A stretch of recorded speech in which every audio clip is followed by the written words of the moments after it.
Nous abordons la question des données sectorielles. Alors, sectoriel, ça veut dire en fait que on parle de données qui concernent un code produit, c'est-à-dire un produit, un secteur d'activité sectoriel. Et l'étude des données sectorielles, on l'a réduit à un code produit. Alors, on pourrait faire une étude de données sectorielles sur plusieurs codes produits. Mais enfin, pour votre dossier professionnel, s'intéresser à l'exportation d'un seul code produit, c'est suffisant. Donc, on va jeter un œil sur la fiche qui présente ça. Donc, la fiche sur l'étude de marché, c'est une autre façon d'appeler les données sectorielles finalement, parce que le marché, c'est quoi? C'est un marché sur un produit dans un pays. Donc, essayez de distinguer en fait pays et marché. Le pays, c'est les données macroéconomiques. On est sur la fiche pays. Le marché, on est sur les données sectorielles, c'est-à-dire on descend d'un niveau et on réduit notre vision en quelque sorte à celle qui concerne un produit ou une série de produits dans un marché qui se situe dans un pays. Donc on va ouvrir la fiche et le marché, qu'est-ce que c'est? Ben, le marché, c'est une offre, une demande. Donc ça, c'est assez facile à comprendre. Une offre, une demande. Donc on peut le voir ici, résumé par ces lettres. Et comme vous le voyez, il y a deux lettres supplémentaires. C'est-à-dire que le marché va aussi être constitué de la distribution de ce produit dans le marché et des environnements de ce marché. Alors par environnement, on entend plus particulièrement les droits, les taxes, les normes qui sont spécifiques à ce code produit. Donc il va y avoir des restrictions administratives peut-être, des spécificités liées à la logistique pour amener le produit, donc le code produit jusqu'au client, des tarifs douaniers à acquitter, des taxes parafiscales, etc. Il peut y avoir des normes également, il peut y avoir des restrictions d'usage local, c'est-à-dire des habitudes de consommation par exemple. Donc l'environnement, c'est tout ça. Alors, la distribution, c'est les canaux et les circuits de distribution essentiellement. La demande, c'est qualifier la demande et quantifier la demande pour le code produit dans ce marché. Et l'offre, c'est qualifier l'offre et quantifier l'offre pour le code produit dans ce marché. Donc, si je résume, faire l'étude des données sectorielles ou l'étude de marché, c'est évaluer l'offre, la demande, la distribution et l'environnement pour un code produit dans un marché et on va chercher donc des informations et évaluer ces informations que l'on trouve sur chacun de ces grands critères en opportunité et en menace. Alors, voyons dans le détail. On a quand même commencé à voir que c'était qualifier et quantifier l'offre. Je vous conseille toujours de commencer par l'étude de l'offre. Pourquoi? Eh bien parce que vous définissez dans cette partie-là, finalement, le code produit que vous allez étudier. Donc ce code produit, il est décrit ici, c'est-à-dire quel est le marché principal que vous proposez d'étudier. Le marché principal, c'est le marché des produits identiques et concurrents aux vôtres, plus votre produit. Enfin, pour l'instant, votre produit n'est pas dans le marché puisque vous voulez l'exporter. Donc, c'est le marché des produits identiques et concurrents à votre produit dans ce marché. C'est étudier qui sont ces concurrents dans ce marché. Donc, c'est-à-dire, c'est le marché du code produit en question. Donc, le code produit ici, c'est un chiffre qui peut être un code à 4 chiffres ou à 6 chiffres par exemple, mais avec une description derrière. Donc ça peut être, je sais pas, les produits de parfumerie, bio ou je ne sais quoi. Enfin bon, donc le code produit, on va le trouver sur différentes plateformes, enfin on verra ça plus tard. Vous pouvez également, dans cette partie de qualification de l'offre, parler du marché générique si vous voulez, c'est-à-dire le marché générique, c'est le marché des produits qui répondent aux mêmes besoins. Ils n'ont pas forcément besoin d'être identiques techniquement. Donc c'est un marché plus large que le marché principal. Bon, honnêtement, si vous faites simplement le marché principal, vous décrivez le marché principal que vous êtes en train d'étudier, de mon point de vue, c'est suffisant. Ensuite, vous avez toujours dans la qualification de l'offre une petite partie sur la typologie de marché. Donc ce marché principal, il est constitué d'offreurs, de demandeurs. Et donc vous allez essayer d'évaluer le nombre d'offreurs. Il ne s'agit pas de les compter exactement, hein, et vous allez essayer d'évaluer le nombre de demandeurs. Ce qu'on vous demande en BTS, de faire la différence entre est-ce qu'il y a un seul offreur, quelques offreurs ou de nombreux offreurs. Donc, admettons qu'on soit dans un marché où il y a principalement une dizaine d'offreurs, on est donc sur une notion qui est proche de quelques offreurs. Ensuite, vous passez à la demande. Bon, c'est un marché de, on va dire que c'est la France, enfin, peut-être pas la France, on va dire que c'est, je sais pas, l'Italie, 60, je crois qu'ils sont 50, 60 millions, quelque chose comme ça. Donc, il y a une population relativement importante. Ça veut dire que si on est sur un produit de consommation courante, on va être sur de nombreux demandeurs. Donc, admettons qu'on soit sur un marché où il y a quelques offreurs et de nombreux demandeurs.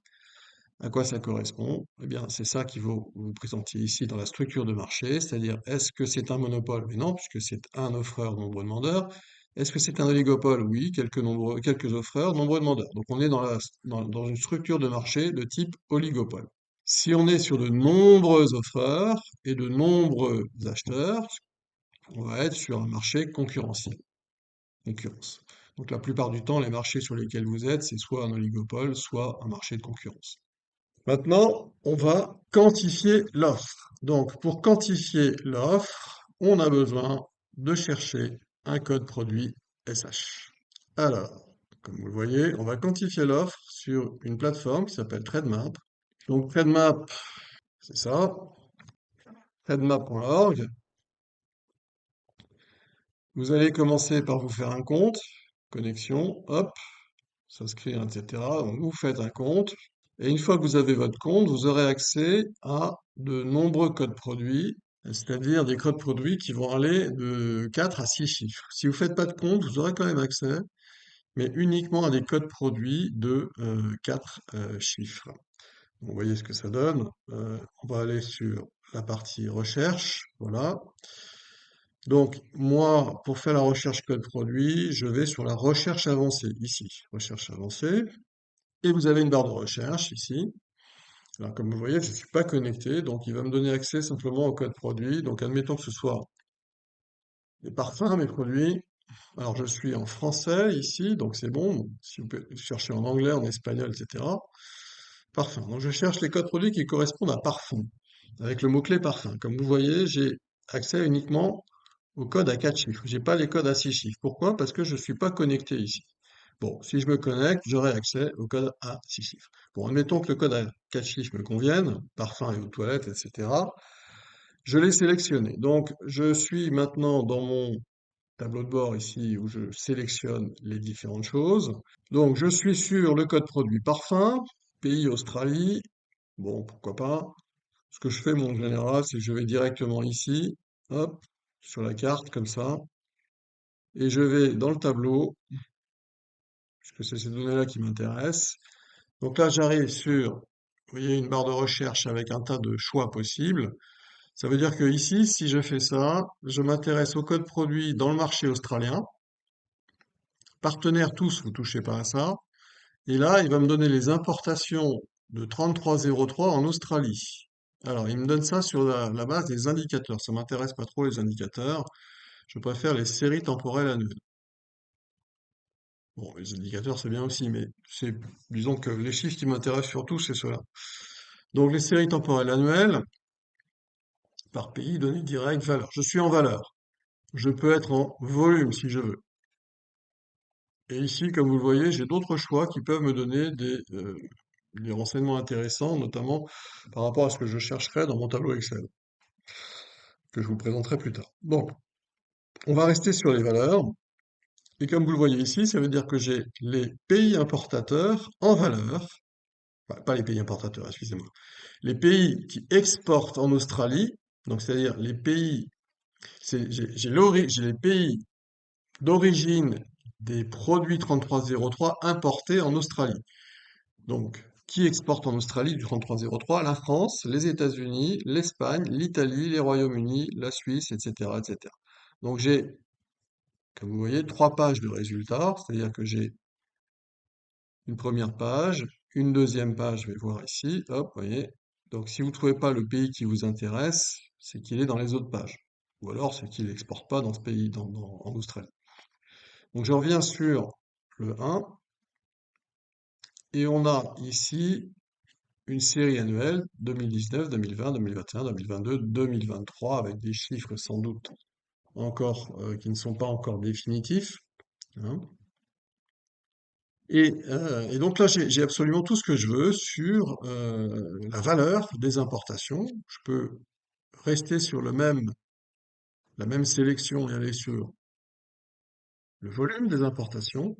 On voit qu'en volume, en tonnes donc, hein, en tonnes, c'est marqué si c'est en tonnes ou autre chose, euh, quantité importée en tonnes, c'est ça. Donc on est sur les volumes en tonnes, bon bah voilà, donc on a la France, etc. Et la première ligne, comme vous voyez, c'est le monde, c'est-à-dire c'est le total des importations australiennes de 33,03. Donc ça c'est une ligne qui va nous intéresser aussi en volume.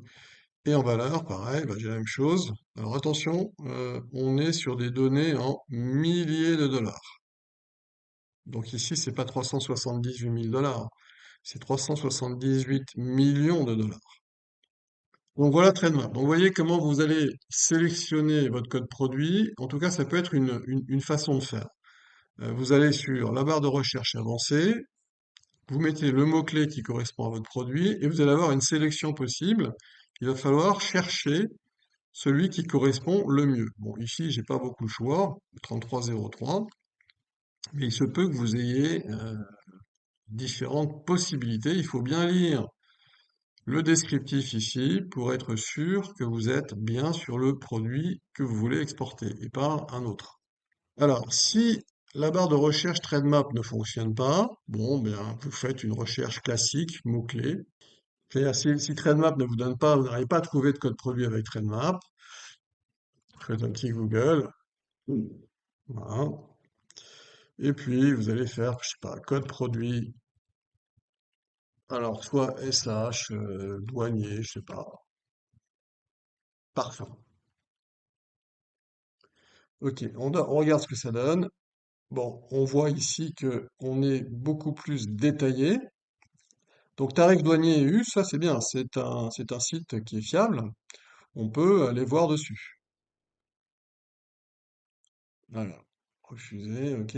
Donc voilà. Donc ici, comme vous le voyez, j'ai un outil de recherche qui est peut-être plus intéressant, plus détaillé, puisque j'ai même des noms de parfums.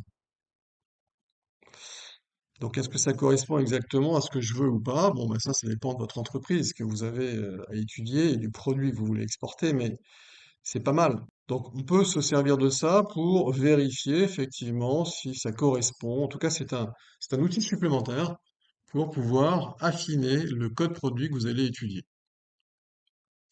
Donc, tarifdouanier.eu, c'est une source fiable, hein, puisque c'est un portail européen. Ok, donc je reviens sur ma fiche pour expliquer un petit peu toujours les données sectorielles. Pour l'instant, on n'est pas encore dans les calculs, les Excel, etc. Donc, j'ai déterminé mon code SH. Maintenant, je peux trouver mes données en volume. Vous avez vu qu'il y avait des données en volume et vous avez vu qu'il y avait des données en valeur ici. Offre locale. Qu'est-ce que c'est que l'offre locale? C'est la production locale dans le pays visé. Alors ça, malheureusement, ça n'est pas d'entraînement. Donc comme c'est pas d'entraînement, la plupart du temps, on n'aura rien à mettre ici, et donc on pourrait quasiment, on va mettre non disponible dans notre tableau. L'offre étrangère, ça on l'a, puisqu'on a la ligne monde d'entraînement, comme je vous ai montré tout à l'heure. On a donc le total des importations d'origine étrangère de ce pays. Et on a une liste de pays. C'est-à-dire qu'on peut remplir ligne à ligne les différents fournisseurs pays. On va prendre les principaux fournisseurs étrangers de ce code produit. On va prendre évidemment aussi le fournisseur qui correspond au pays d'origine de l'entreprise pour laquelle vous faites cette étude de marché. Donc si votre entreprise est française, on va prendre la France, même si elle n'est pas dans les principaux pays fournisseurs, puisqu'on veut savoir ce que font ces produits d'origine française, 3303, le parfum par exemple, dans ce marché. Est-ce que la France a déjà une place importante dans ce marché? Ça, c'est une information qui nous intéresse. Et on va calculer des parts de marché et des parts de marché relatives. Alors, qu'est-ce que c'est qu'une part de marché? Bien, c'est les importations du pays fournisseur divisé par le total des importations d'origine étrangère, et le tout fois 100, exprimé en pourcentage. Donc là, j'aurai une part de marché par pays fournisseur. J'aurai une part de marché relative également. Pour avoir une part de marché relative, il faut que je divise les parts de marché d'un pays par rapport aux parts de marché d'un autre pays. Ça me dit quoi? Ça me dit, bah, est-ce que ce pays 1 fait mieux que ce pays 2 en termes de part de marché dans ce pays export ciblé? Donc, je vais avoir un tas d'informations ici déjà sur la performance du pays d'origine de l'entreprise pour le code produit que j'étudie dans le marché ciblé export. Ensuite, je passe à l'analyse de la demande. Donc tout ça, c'est sur des Excel en fait, hein. Mais les Excel, bon, vous pouvez reporter les données dans des tableaux dans vos annexes. Conseil de faire de refaire des tableaux dans les annexes, ce sera plus propre. Euh, donc ça ressemble à quoi? Bah, ça ressemble par exemple à ça. Donc, dans la fiche de situation, un Excel complété va ressembler à ça. Voilà, ressembler à ça, mais avec un tas de chiffres ici. Donc une analyse en volume, une analyse en valeur. Bon, on fait également une petite analyse en dollars par tonne. On va faire ça, on verra ça au moment des Excel. Et ensuite, vous évaluez, enfin, vous donnez des conclusions un petit peu sur ce que vous avez obtenu ici. Donc, pour la demande, ça va être pareil. C'est un Excel. Bon, évidemment, les questions auxquelles on répond ne sont pas les mêmes. Donc, la demande, la qualification de la demande, c'est établir le profil du consommateur. Le profil du consommateur, vous faites un tableau avec une première colonne dans laquelle vous mettez un petit peu les critères auxquels vous allez répondre, c'est-à-dire qui, quoi, quand, comment, pourquoi ou combien consomme-t-il de ce code produit SH que l'on vient de trouver. Vous pouvez compléter ce tableau avec une analyse des besoins et des motivations et des freins à l'achat basée sur un son casse. C'est-à-dire qu'en fonction du profil, son casse, il va y avoir des besoins, des motivations et des freins à l'achat. Donc, telle lettre du son casse, est-ce que l'argent, est-ce que le prix est une motivation ou un frein? Est-ce que le statut social que procure ce produit est une motivation ou un frein?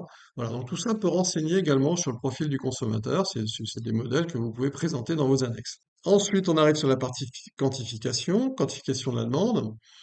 Donc, vous avez ici pareil la production locale, mais ça, c'est des chiffres qu'on va avoir du mal à trouver, donc en général, on va être en non disponible ici. Et puis vous retrouvez les chiffres de l'offre étrangère, donc le total des importations d'origine étrangère, la ligne monde, total importation qu'on a vu tout à l'heure, en valeur, en volume, et vous rajoutez le total des exports. Donc là, le total des exports, c'est dans le trend map, vous vous rappelez, on avait un onglet dans lequel on avait sélectionné importation. Bon, bah, vous changez importation en exportation et vous reportez le total monde ici. Et vous calculez les indicateurs du commerce international, comme ça qu'on les appelle. Donc, c'est la balance commerciale, le taux de couverture, le marché intérieur apparent et le taux de pénétration du marché intérieur apparent. Qu'est-ce que c'est? C'est au niveau du code produit, attention. Donc, on est sur la balance commerciale du code produit SH.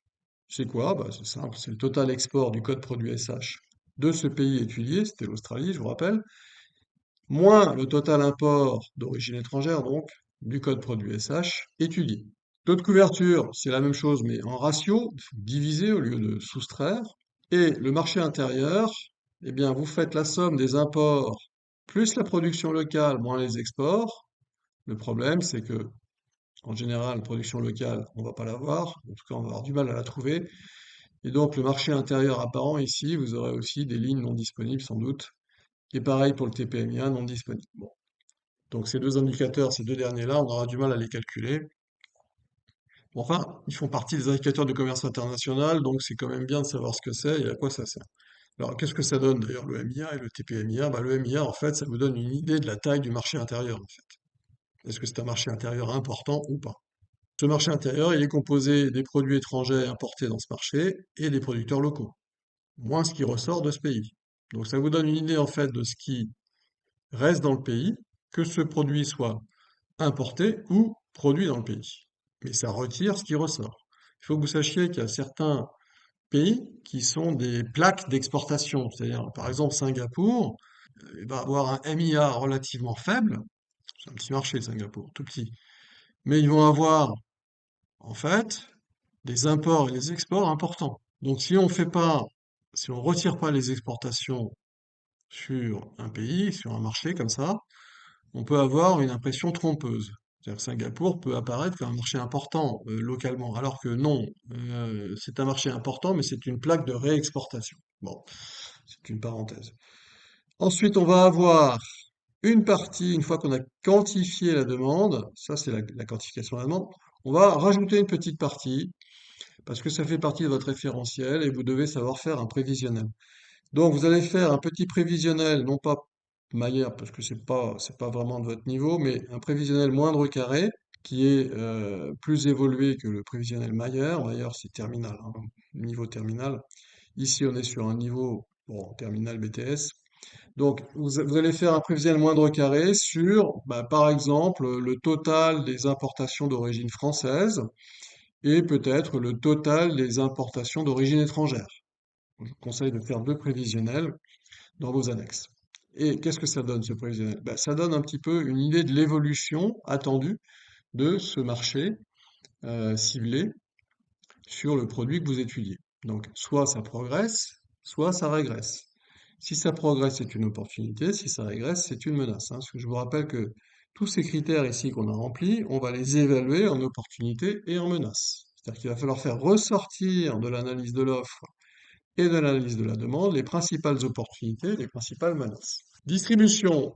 Là, c'est essentiellement une recherche mot-clé sur des canaux de distribution présents dans le pays et les circuits de distribution, c'est-à-dire l'ensemble des canaux de distribution sur lesquels vous allez faire un choix. C'est pas très compliqué, c'est une recherche mot-clé.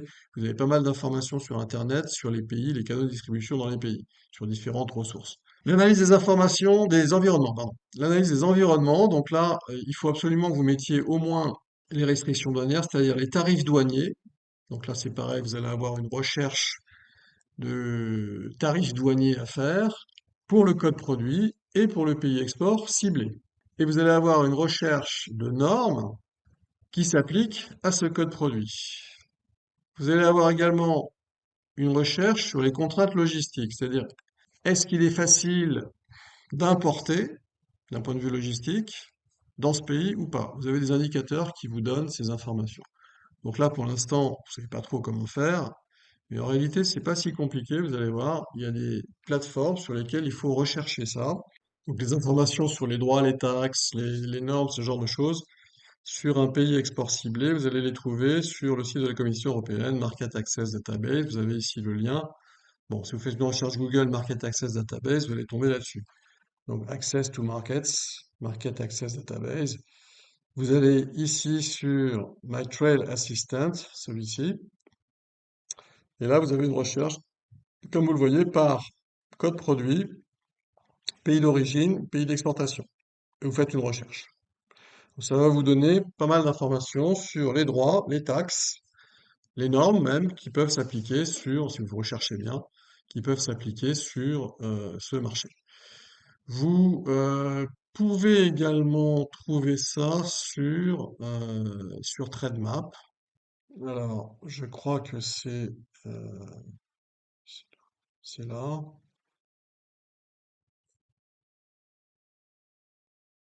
Rules of Origin, il me semble. Voilà. Donc ici, vous avez Rules of Origin. Vous faites pareil. Vous sélectionnez le pays d'origine, le pays d'importation, enfin le pays de destination, et le code produit, je crois. C'est ça. Et le code produit. Et vous allez trouver un tas d'informations sur les normes, les droits, les taxes. Donc ça, c'est bien aussi. Donc voilà les deux principaux, je dirais, les principales sources à utiliser pour la partie environnement que vous devez remplir sur votre sur votre fiche de données sectorielles ici. Et pour la partie logistique, le mieux, je crois, c'est de faire du Google Market Finder qui va vous donner normalement les indices logistiques par pays. Et pour ça, il faut que vous fassiez un compte. Donc il faut vous connecter.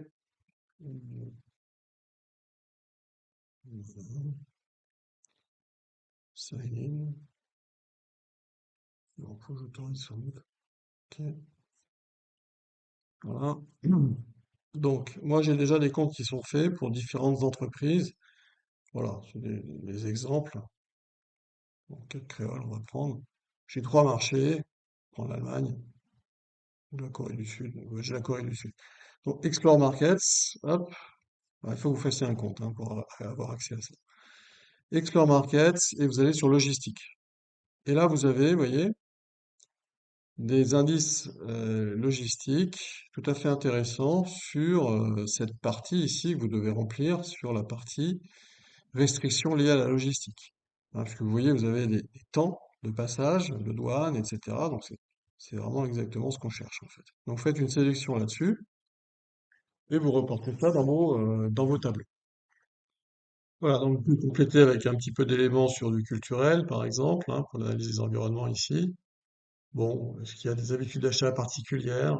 C'est-à-dire qu'il en achète particulièrement sur un canal de distribution spécifique ou pas.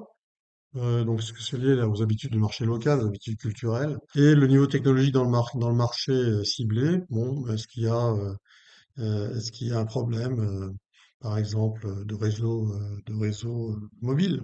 Je sais pas. Ou alors autre technologie peut-être importante par rapport à notre stratégie d'exportation qu'il serait utile de relever en opportunité ou en menace donc, hein.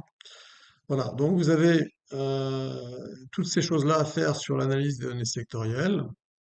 C'est assez lourd, il faut être bien organisé et puis trouver les informations fiables. Donc c'est pour ça que je vous ai mis ici les sources que je vous ai montrées rapidement sur la vidéo. Vous les retrouvez pour la plupart ici, mais ça ne vous empêche pas de faire des recherches de mots-clés booléens que vous allez bien sûr mettre dans vos annexes, hein, c'est-à-dire quel mot-clé j'ai utilisé, quel booléen, et puis vous évaluez les sources que vous trouvez et que vous allez utiliser. Voilà, donc ça termine la vidéo sur les données sectorielles, et donc c'est à vous de jouer.